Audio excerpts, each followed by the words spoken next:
i-deport natin 400 plus na mga dayuhan.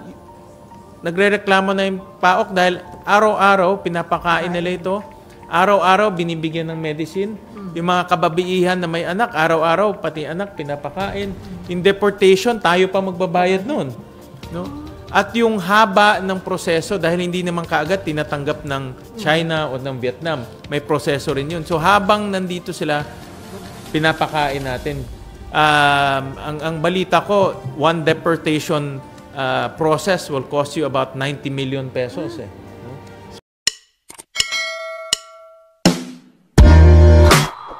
Sir, kahapon, about Pogo naman ito, sir. Nagkanda kayo ng ocular inspection sa isang Pogo hub dyan sa Tarlac na sinasabing may involved na human trafficking. Yep. So ano po yung inyong mga personal na nakita doon at ano rin yung mga na-share sa inyo na mga informations ng mga authorities? Ang aking unang impression, lalo na ikinagugulat ko, merong 14 na villas doon. No? Isang villa is worth 44 million. No? At kompleto, andun si She at yung ibang mga kasamahan natin. Merong swimming pool, ang ganda ng landscape, may private compound. No? At yung villa na pinuntahan natin, doon nakatira yung mastermind. No? Doon nakatira yung pinaka-ulo, no? Na nakatakas. Doon sa pag-grade nila, yung pinaka-mastermind nakatakas. Yung second in command na huli, pero yung mastermind nakatakas dahil natuklasan namin na meron palang mga tunnel sa ilalim. No? May mga tunnel sa ilalim. So talagang handa sila na kung magkaroon ng raid, may takbuhan sila. No? So makikita natin na itong mga at itong mastermind, pugante to, fugitive to. May kaso to sa China, may kaso to sa ibang lugar at dito nagtatago sa atin. So ang impression ko dito, itong mga puganteng to, itong mga criminal na ito, nandito at dito na maninirahan permanently. Bakit ka naman gagastos ng 44 million sa isang villa kung hindi ka maninirahan dito permanently? Pangalawa, alam nila kung mahuhuli sila, meron silang koneksyon sa taas. Hindi ko na muna babanggitin kung sino-sino itong mga ito, but based on the briefing and information, na nakapenetrate na sila sa mga enforcers natin. No? So, malakas yung loob nila na kung mahuli ako, no, kaya kong aregluhin yung mga otoridad, kaya kong lampasan yung mga kasong ifa-file sa akin, at makakawala rin ako. Biro mo, isang villa, 44 million. Yung buong compound na yon, nakita ko na siguro mahina billion ang investment doon eh. Mahina 1 billion doon. Malaki ang nakita nyo noon. Condominium, office spaces. At napakalaki ng compound. So, ang impression ko dyan, kung sino man ang namuhunan doon, alam niya may protection siya. Dahil hindi ka mamumuhunan ng malaking pondo kung alam mo mahuhuli ka rin eh. No? Kung alam mo na makukulong ka rin. No? So, yung mga taong pumunta doon, talagang alam nila kung paano mag-operate dito sa Pilipinas. And yun nga yung kinakatakutan ko na yung Pogo, isang bagay na dapat maalis, pero ang aking kinakatakutan, makapenetrate na sila sa mga matataas na tao. Eh. Dahil, saan tayo tatakbo? No? Kahit na manghuli ang PAOK, kung mapaproteksyonan sila ng ibang ehensya, wala rin pupuntahan. At ganun na nga nangyayari ngayon. Sabi nga kahapon ng PAOK, sa loob nitong bagong team ng PAOK, 4 na raid na ang nagawa nila. Pero tuloy-tuloy pa rin. Nakikita nila yung ganitong klaseng operasyon. At meron pa silang sinasurveillance na 100 na ganitong operations pa. No? So, kaya nga sabi ko nga, paulit-ulit lang to. At hindi mawawala to. At kailangan na talagang i-ban yung Pogo dahil hindi mawawala itong mga kriminal sa ating bansa hanggat binibigyan sila ng oportunidad na mag-operate sa ating bansa. Sir, privately, in-identify po ba nung PAOK kung sino yung connection or protector nitong mga taga-Pogo? Meron silang mga names, no, pictures, but of course, I cannot disclose that ngayon. Pero nagulat ako. Actually, kinalabutan ako dahil yun na nga. No? Itong mga taong to, alam rin nila maglagay eh.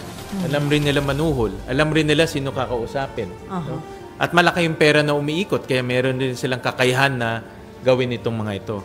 At kaya nga, isip ko, ang lakas naman nila magpatayo ng bilyon na pasilidad doon na illegal ang ginagawa. Walang legal na ginagawa doon. Walang pogo, It's just purely love scam, crypto scam, at iba mang mga scamming activities ang ginagawa nila doon. Wala yung pogo talaga.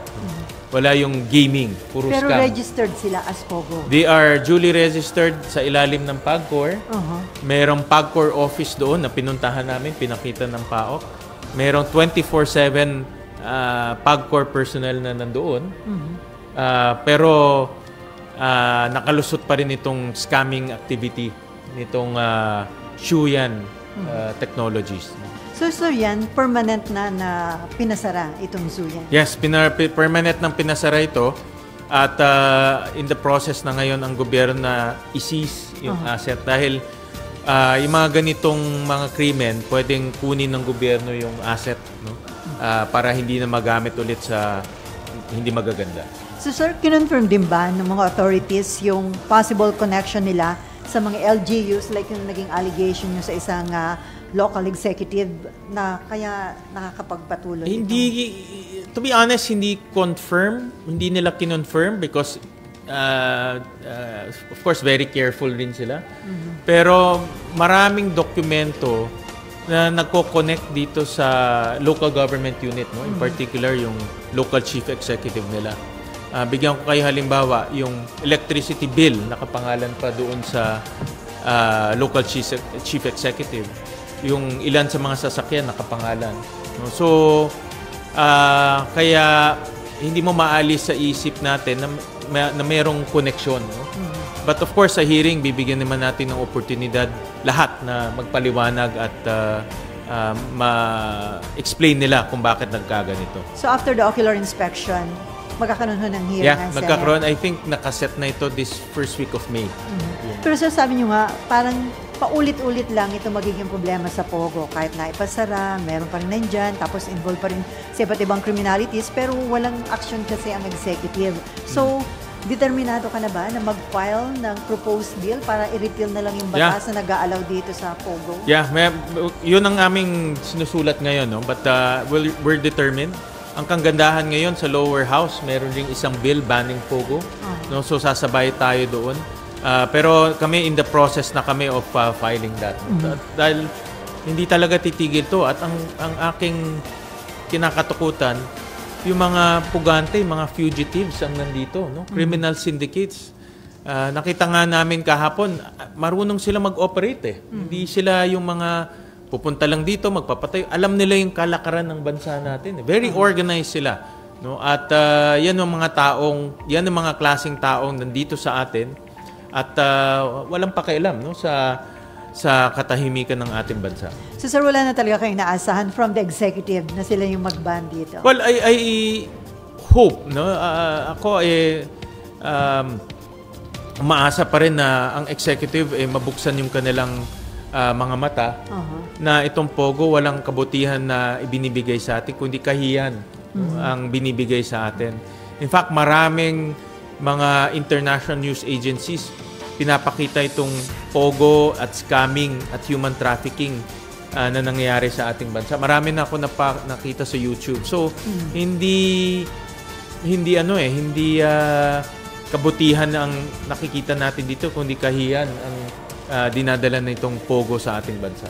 Before so sir, kung legislative action ang gagawin niyo, mag-approve kayo ng batas para nga ipagbawal na itong Pogo sa ating bansa, maasa naman kayo na hindi ito i-veto ng Malacanang? Well, tingnan natin. Importante yung deliberation at magkakaroon kami ng oportunidad mailabas itong mga ganitong krimen, mailabas yung salot na dinadala ng Pogo at mailabas natin na walang kabutihan. Dahil ang argument ng PAGCOR, marami silang kinikita dito. Pero makikita natin kahapon, i-deport natin 400 plus na mga dayuhan. Nagrereklamo na yung PAOK dahil araw-araw pinapakain nila ito. Araw-araw binibigyan ng medicine. Yung mga kababiihan na may anak, araw-araw pati anak pinapakain. In deportation, tayo pa magbabayad nun. No? At yung haba ng proseso, dahil hindi naman kaagad tinatanggap ng China o ng Vietnam, may proseso rin yun. So habang nandito sila, pinapakain natin. Ang balita ko, one deportation process will cost you about 90 million pesos. So, 90, sir? 90. So, malaki ang ginagastos natin. Hindi simpleng pagdagahuli natin, papaalisin natin. Hindi simpleng ganun. Merong proseso yan. At habang nandito sa bansa natin, responsibilidad natin yan, pakainin at mabuhay sila. Malaking sakit ng ulo pala yun. Malaking sakit ng ulo. Saan mo lang papatulugin? Isang problema din. Kahapon nagre-reklamo yung PAOK. Saan namin papatutulugin itong 400 plus? Hindi naman pwede dito patulugin. No? So, kukuha pa sila ngayon ng hotel or pension para patulugin doon. So malaking logistical issue rin itong mga ganitong pagre-raid. Okay, She. Hindi yun, sir, pwede i-liquidate.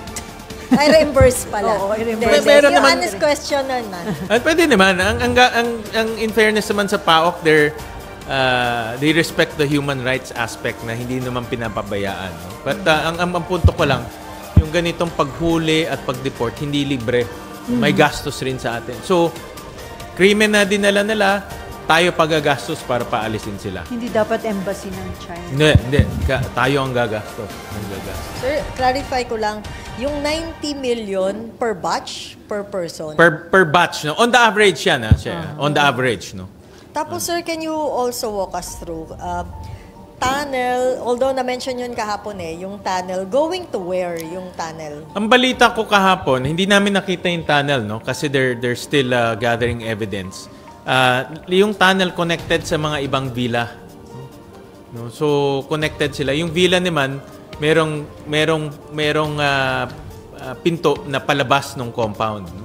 So, ang theory ng PAOK, kaya nakatakas yung mastermind, ginamit yung tunnel, lumabas sa isang villa at katabi doon siya sa katabing lupa tumakbo, no, at nakatakas na.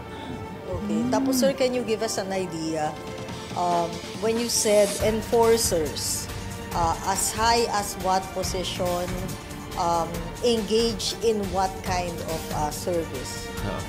Hindi ko muna i-disclose, no? But ito yung mga enforcing agencies na nagpapatupad ng batas na may kaugnayan sa POGO at may kaugnayan sa peace and order.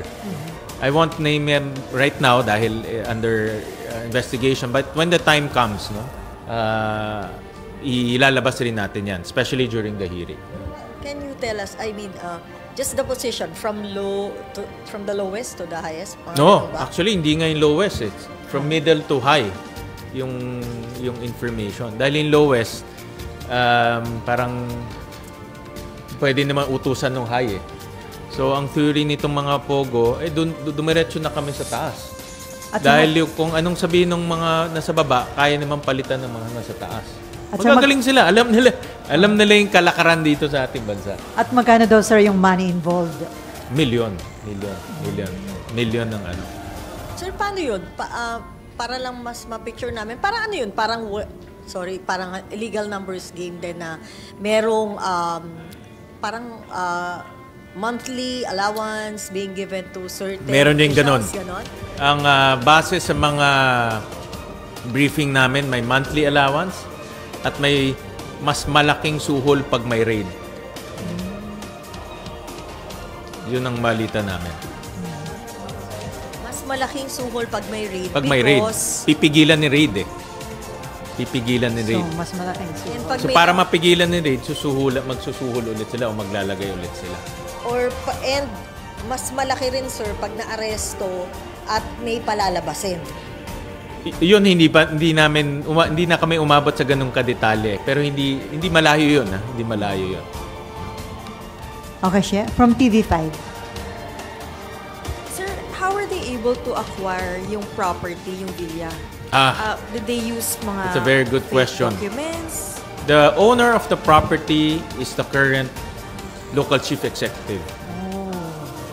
So, si Mayor? However, sinabi niya nag-divest na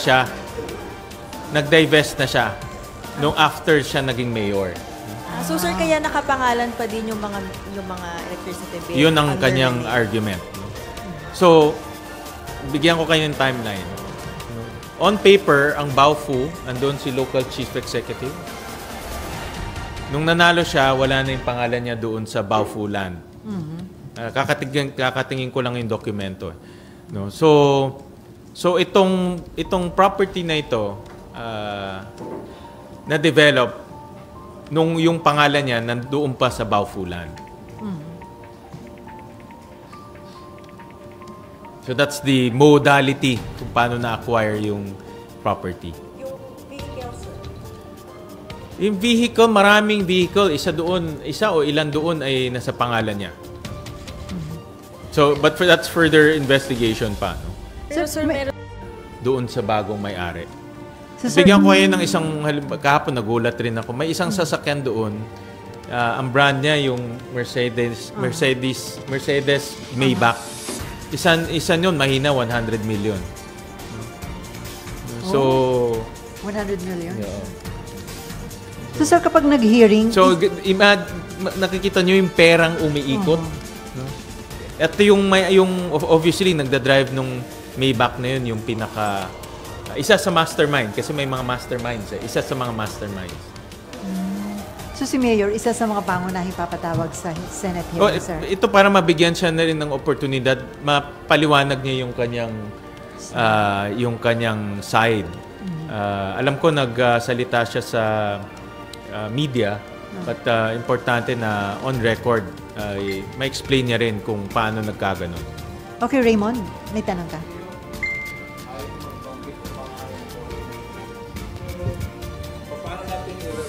Dahil na ang banggit nyo mismo ang PAGCOR merong opisina doon sa loob. And yet, nagtuloy-tuloy yung ganitong klase ng mga supposedly mga illegal activity.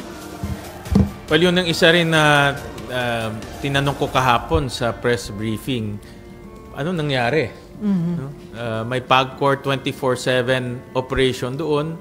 Ang trabaho niya, simple lang naman, siguraduhin na walang illegal na nangyayari. Pero may nangyari pa rin illegal. So, Pwedeng pagdudahan din, sir. ako, speechless rin ako doon. Speechless din ako.